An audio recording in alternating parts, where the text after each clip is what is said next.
The early years.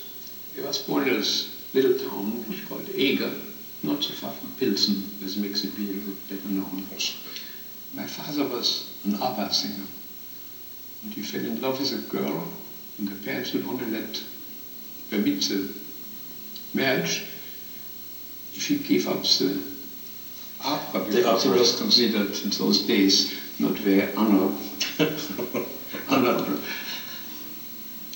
And they were quite well off apparently, and so he made him become a businessman, and he didn't have talent for that. And he opened something like one of the first department stores ever. It was his idea, but in 4 towns in Czechoslovakia, at that time Bohemia, part of Austrian Empire. So he tried, he had 8 children, I was the 5th. He tried with all of them to make them musicians, because he couldn't make music anymore. That's what I think now. And I was the only victim. And then? And I had lessons with a piano teacher, Fräulein Tausig. She was very short. And she had one gland here which was sticking out like a long finger. And she was hunchback. And I loved her, but I was scared of her. She made quite an impression on you. When the lesson was good, she made what she called beer soup, a soup out of beer. This I just found terrible, but I ate it. I didn't want to displease her. But she was not a better teacher, I think. Did Pilsen have more music? Did you go there to listen to music? Or? Well, my father took me there to play for a pianist, Grünfeld. He was at that time, one of the most popular pianists. I remember he's playing something really incredibly beautiful. You know, this little Viennese, special Viennese music like. Now you're talking about a time you were 7, 8 years old. No, I was already 8. 8 years old. And you remember clearly how Grünfeld played? I heard him, of course, later, because he took me to Vienna. He said I should study in Vienna.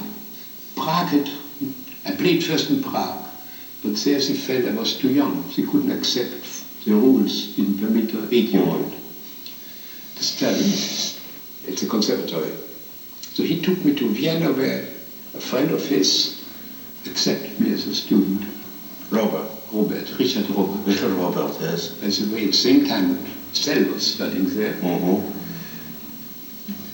But where did you live at that time, really? Well, they found a family. I don't know if you should bother you with those things. No, I'm interested. I have a reason for because asking. it was kind of sad. That's why I didn't realize. That's why I'm asking you, because about this whole drive towards study and what it did to your early family life. Well, thinking back now, I don't understand why I wasn't more lonely. Because those people were terrible people.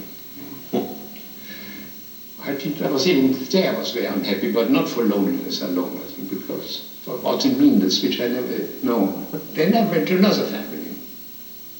There was an old lady with one leg, and the daughter was an elderly spinster, and it wasn't much better there.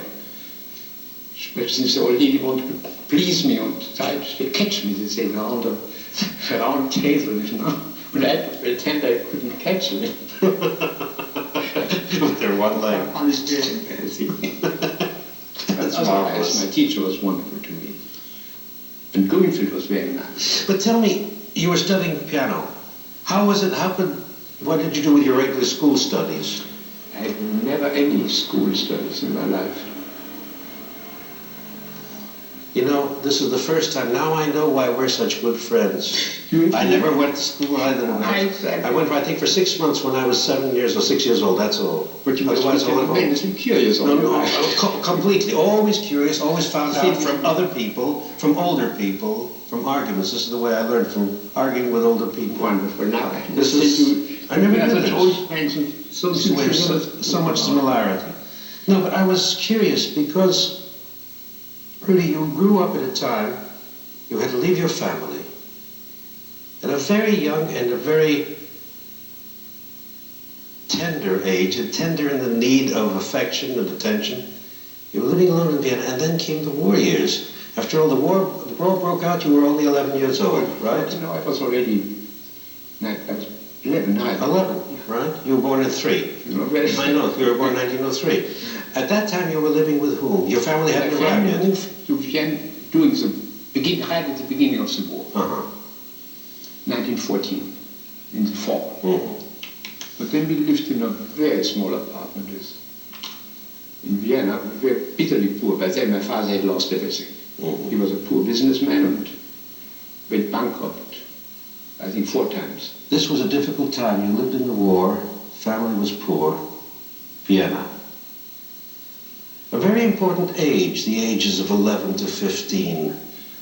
And there's nothing that I've read very much about you in those years that tells us, and this is what is interesting to me, of that period in history, because you lived it and we hear about it. But first we lived in kind of a ghetto. Then my father was very inventive, started polishing, shoe polishing in the basement somewhere. So we had a little more money and moved out in the suburb of Dublin. Because there was also, you lived in a doubtful area, I think. It was the first year where we lived first in Vienna. There were many prostitutes. But I remember how parents were at the corner standing there and giving me candy. And candy, first of all, was something unknown in those years, war years. There was no food, certainly no candy. And if there were, we couldn't have afforded it. We were bitterly poor. They were all very sweet to me, very nice. I wish I could say thank you now for that. All right, you were tubercular and you were supposed to go to Paris and you missed the train. The tuberculosis, it's hard to describe the war years, the starvation. One accepted it, being always hungry. Bread was mixed with sawdust. Make it a little more filling, but one of my sisters, she died from tuberculosis. You saw people dying on the street from starvation, Where was your debut? In what kind of a setting? This is 1915, it is Vienna, it's in the war years. Now, where did you play? Where was it? Große Musikvereinssaal. Naturally. It's a Tonkünstlerverein. I think it was the debut in Vienna of that time very famous German soprano, Claire Dux. And apparently she wasn't a success. But you were? But I was, yeah. So later on I told her, she's dead now, so I can talk about it. She got very angry at that time with me, because many, many years later, you spoiled my debut. I received all my life kindness. But you worked very hard. I think so, yeah, but nobody made me. When I was very little, I was made. When I was 5, 4, my father made me practice. And when he wasn't home, my older sister, she was paid to sit next to the piano seat and I would practice. I didn't play anything, but I never forgave her. How old were you when you decided you wanted to practice yourself, without father or sister? It was late. No. I mean, where I decided composition. Yeah. I think it was 16 or so. Before it didn't occur to me that I had a choice. I mean, even after your debut at 12 and 13 and 14? I just took, that was it. There was no question about it.